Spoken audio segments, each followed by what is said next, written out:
अस्सलाम वालेकुम students, hope you all are good. Students, जैसे कि आपको पता है जो आपके पास लास्ट लेक्चर था उसमें हमने equations of motion, first equation of motion और जो आपके पास थी second equation of motion discuss की थी। आज जो बेटा आपके पास है थर्ड इक्वेशन ऑफ मोशन। जैसा कि बेटा मैंने आपको लास्ट लेक्चर में तय था कि जब भी आप इक्वेशन ऑफ मोशंस के बारे में स्टार्ट करोगे सबसे पहले आपने क्या लिखा है उसकी एक्सप्लेनेशन लिखनी है। तो बेटा जब आप थर्ड इक्वेशन ऑफ मोशन लिखोगे तो सबसे पहले आप क्या लिखोगे बेटा, उसकी एक्सप्लेनेशन लिखोगे। लिखोगे बेटा, consider a body moving with initial velocity vi in a straight line with uniform acceleration a, its velocity become vf। बेटा उसकी वेलोसिटी क्या होगी बेटा, vf होगी आफ्टर टाइम t। बेटा सबसे पहले जब भी बॉडी स्टार्ट होगी ना एट रेस्ट से बेटा, वो कहाँ से होगी, उसकी इनिशियल वेलोसिटी बेटा स्टार्ट होगी और फाइनल वेलोसिटी क्या होगी बेटा, खत्म होगी। तो बेटा जो ड्यूरिंग टाइम लगेगा हमेशा वो क्या लगेगा, टी टाइम लगेगा। ठीक है बच्चे, the motion of body is describe by speed time graph. तो जो बच्चे इसका मोशन है वो किससे डिस्क्राइब हो रहा है, स्पीड टाइम ग्राफ से। बाय लाइन ए बी, ये बेटा आपके पास लाइन ए बी है, ये शो हो रही है कि आपके पास एक पोजीशन से बी तक क्या हुई चेंज हुई बेटा। उसके पास क्या लिखा, the total distance covered by the body. जो बेटा टोटल डिस्टेंस कवर्ड हुआ बॉडी का is shown by a shaded area. बेटा शेडेड एरिया से शो किया गया under the line A B. equation of motion can be obtained easily from this graph। ये बड़े सबसे पहले आपने एक्सप्लेनेशन लिखे, देन आपने आ जाना है अपनी थर्ड इक्वेशन ऑफ मोशन की जान में। बट थर्ड क्या है, in speed time graph shown in figure 2.26। बेटा ये फिगर आपके पास है, इसमें स्पीड टाइम ग्राफ शो किया गया। इसमें बेटा आपके पास क्या बताया गया है कि total distance as travel by a body is given by the total area. बेटा ये टोटल डिस्टेंस होगा वो किससे रिप्रेजेंट होगा, टोटल एरिया से ओ ए बी डी, यानी कि आपके पास कहाँ से बेटा ओ ए बी और डी, यानी कि ये बेटा आपके पास एक एरिया है और उसका टोटल एरिया बेटा आपके पास क्या होगा, टोटल एरिया क्या होगा बेटा, S is equal to O A plus B D divided by 2 multiply by O D. बेटा देखिए यहाँ पे 2 क्या हो रहा है, सॉरी यहाँ पे डिवाइड हो रहा है, दूसरे साइड पे आके बेटा क्या हो जाएगा, 2 मल्टीप्लाई हो जाएगा तो पास क्या हो जाएगा, 2s is equal to O A plus B D multiply by O D. तो मल्टीप्लाई बेटा बोथ साइड्स, आप दोनों साइड से मल्टीप्लाई कर लो, B C over O D. बेटा जो B C over O D जब पास बेटा क्या एक्सलेरेशन है, तो बेटा मैंने क्या किया, एक्सलेरेशन दोनों साइड पे क्या कर लिया बेटा, मल्टीप्लाई कर दिया। तो आपके पास जो 2a आ गई, यहाँ बेटा क्या गया, s आ गया। बेटा जो ओ ए प्लस बी डी है, ये बेटा क्या है, वी एफ प्लस वी आई। और जो पास बी सी है वो क्या है, वी एफ माइनस वी है। तो आपके पास इधर फार्मूला अप्लाई हो गया, ए स्केयर माइनस बी स्केयर, जो बेटा आपके पास होता है ए प्लस बी इंटू ए माइनस बी। तो ये बेटा आपके पास लिखा हुआ ए प्लस बी इंटू ए माइनस बी। ये देखिए बेटा नीचे फार्मूले के फॉर्म में आ गया, यानी कि V F square minus V I square. अब बेटा आपके पास नेक्स्ट इसकी एग्जांपल 2.10। बेटा आपके पास बुक में जितने भी एग्जांपल्स हैं आपने अच्छे तरीके से क्या करनी है, प्रिपेयर करनी है, क्योंकि आपके जो पेपर होगा वो आपके पास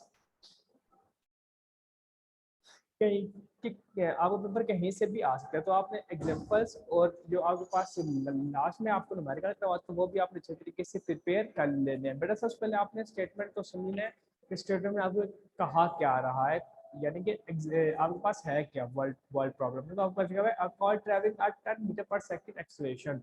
बेटा उसकी acceleration uniformly eight 2 metre per second. बेटा एक कार है जो कि ट्रैवल कर रही है 10 metre per second uniformly eight 2 metre per second. बेटा क्या एक्सेलरेशन है, कैलकुलेट इट वेलोसिटी। बेटा क्या है, कैलकुलेट करनी है, वेलोसिटी कैलकुलेट करनी है और आपके पास टाइम है वो 5 सेकंड। तो बेटा आपके पास इनिशियल वेलोसिटी क्या होगी, वो 10 मीटर पर सेकंड होगी। अब बेटा उस स्पीड के उसकी वेलोसिटी के साथ क्या कर रहे हैं, मूव ऑन कर रहे हैं। एक्सेलरेशन बेटा उसने दे दिया आपके पास 2 और टी क्या दे दिया आपके पास 5 सेकंड और वी एफ फाइंड करनी है। तो बेटा आपके पास हमेशा याद रखना है कि जो उसकी फाइनल वेलोसिटी होगी वो आपके पास इक्वल होगी V I plus A T. बेटा वी आई की वजह आपके पास क्या है 10 है, तो आपने पुट कर ली प्लस 2 इंटू जो आपके पास एक्सलेशन नंबर 2 है मल्टीप्लाई 5। तो बेटा आपके पास इनको मल्टीप्लाई करके आपके पास का आ जाएगा 20 मीटर पर सेकंड। तो आपके पास क्या आ गया बच्चे इसका solution, the velocity of a car after 10 second होगा कि बेटा 20 मीटर पर सेकंड होगी। अब बेटा नेक्स्ट आपके पास प्रॉब्लम नंबर है बेटा 2.11।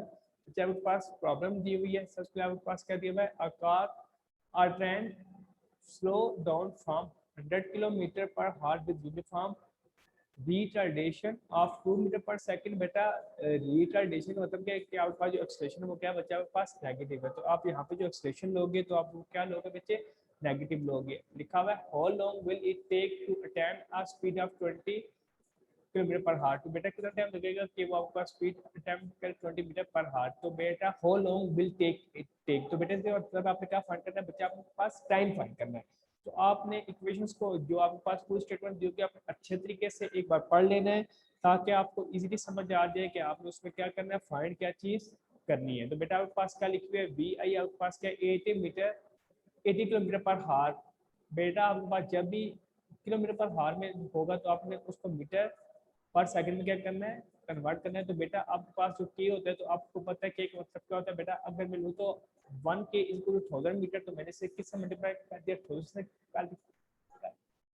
कर दिया। और एक फॉर्म बेटा कितने मिनट होते हैं बेटा, 60 मिनट होते हैं, कितने सेकंड होते हैं, 60 होते हैं। तो बेटा 60 मल्टीप्लाई 60 कर दीजिए बेटा। मैंने इसको सिंप्लीफाई किया, कैलकुलेटर में वैल्यू डालते तो पास क्या आ गई 22.2 मीटर पर सेकंड के आगे बच्चे के पास वैल्यू आ गई। ये तो बेटा मैंने इसे कन्वर्ट की इनिशियल वेलोसिटी। बेटा एज सेम पैटर्न पे आपने क्या करना है, इसके फाइनल वेलोसिटी क्या करनी है, कन्वर्ट करनी है मीटर पर सेकंड में। तो आपके पास वन वन किलोमीटर में 1000 मीटर होते तो मैंने 1000 से मल्टीप्लाई कर लिया, डिवाइडेड बाय क्या कर लिया 3600 से, तो आपके पास क्या 5.6 मीटर पर सेकंड। बेटा 60 मल्टीप्लाई 60 का बेटा 3600 होगा। ठीक है बच्चे, एक्सलेशन आपके पास -2 दी गई है और आपने टी क्या करना है, फाइंड आउट करना है। तो बच्चे आपके पास क्या आ गया, V F is equal to V I plus A T. अब देखें बेटा आपने टी फाइंड करें तो टी आपको अलग कर लें। अब देखिए यहाँ पे बेटा वी आई पॉजिटिव हो साइड पे जाके क्या होगी बेटा, इस साइड पे जाके नेगेटिव होगी। ए यहाँ पे मल्टीप्लाई होने पे जाके क्या होगा, डिवाइड होगा। जब मैंने इसकी वैल्यू पुट की तो बेटा आपके पास क्या गया 8.3 second. The train will take 8.3 seconds to attain the required speed। तो बेटा वो इतना टाइम लेगी, सेकंड लेगी अपनी नई स्पीड लेने के लिए। अब बेटा यहाँ पे कुछ आपके पास यूजफुल इंफॉर्मेशन दी हुई है to convert metre per second to kilometre per second. जब आपके पास बेटा मीटर पर सेकंड से किलोमीटर पर सेकंड में दिया होता है तो आप क्या होते हैं, सबसे पहले आप उसको डिवाइड करते हो 1000 से, मल्टीप्लाई कर देते हो 3600 से, तो आपके पास क्या आ 3.6 किलोमीटर पर हावर। इसी तरह बेटा अगर आपने कन्वर्ट करना है किलोमीटर से मीटर में, आप मल्टीप्लाई पर 1000 करोगे, डिवाइड बाय क्या कर दोगे 3600, तो आपके पास किस में आएगी, मीटर पर सेकंड में आ जाएगी, जो हमने क्वेश्चन नंबर 2.11 में अभी डिस्कस किया।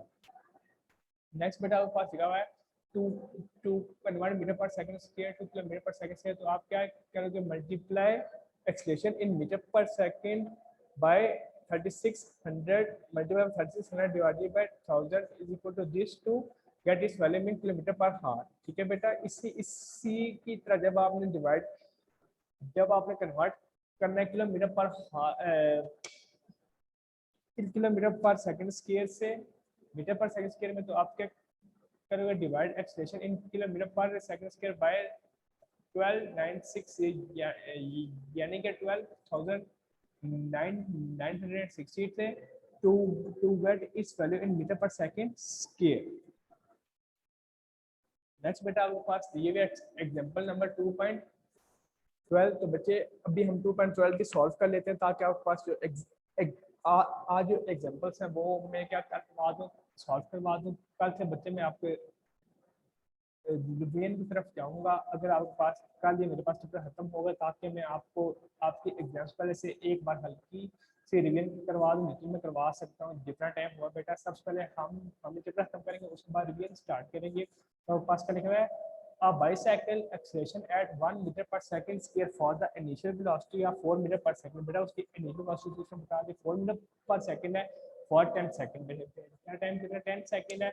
find the distance moved by its during in this time interval of time। बेटा आपने क्या करना है, डिस्टेंस आपने क्या करना है, देखना है कि आपके पास कितना लगा। तो बेटा फाइंड आउट वी आई आपके पास बेटा 4 मीटर पर सेकंड दी हुई है, एक्सेलेरेशन 1 पर मिनट सेकंड स्क्वायर दी हुई है, टाइम 10 सेकंड है और एस फाइंड करना है। तो बेटा आपके पास क्या होता है, S equal to V I T plus half A T square बेटा आपने वी आई की वैल्यू 4 मीटर पर सेकंड डाल दी, मल्टीपल टाइम की वैल्यू पास 10, ये मल्टीपल 1/2 मल्टीप्लाई बाय आपके पास एक्सटेंशन क्या है 1 है, मल्टीपल बाय 10 का क्या क्या बेटा आपने 10 का स्केल ले लिया तो बेटा आपके पास क्या सोचना आ गया 90 मीटर आ गया।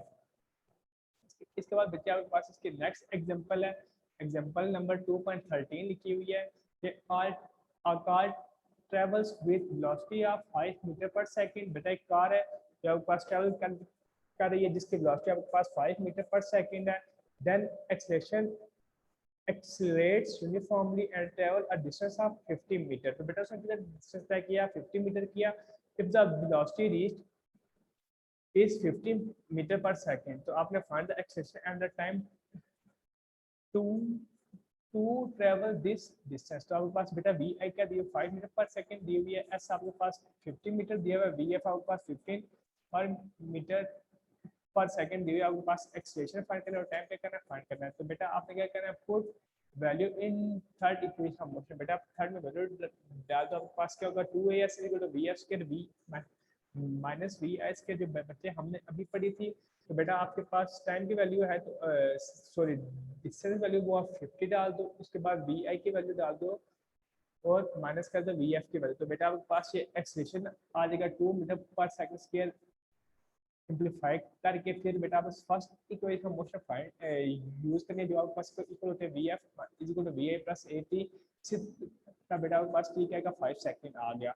अब बच्चे आपके पास इस चैप्टर का जो लास्ट टॉपिक है वो आपके पास रह गया, जो आपके पास कर रहे हैं motion of freely falling bodies. वो इंशाल्लाह जो आपके पास जो कल का लेक्चर है हम उसमें डिस्कस करेंगे, देन फिर हम मूव ऑन होंगे अपने रिवीजन की जानिब। एक्सरसाइज बेटा हम छुट्टियों के बाद स्टार्ट और फिर आज की आज के लेक्चर में इतना ही बेटा। जो कल आपका टॉपिक है वो हम रीड आउट करेंगे motion of free falling body और उसको डिस्कस करेंगे। तो बेटा आज के लेक्चर आपका इतना ही था। अल्लाह हाफिज़। अब मैं आता हूँ कि जिससे बच्चे का जो जो क्वेश्चन है वो मैं पता करता हूँ, देन मैं उसको क्वेश्चन प्रोवाइड करता हूँ।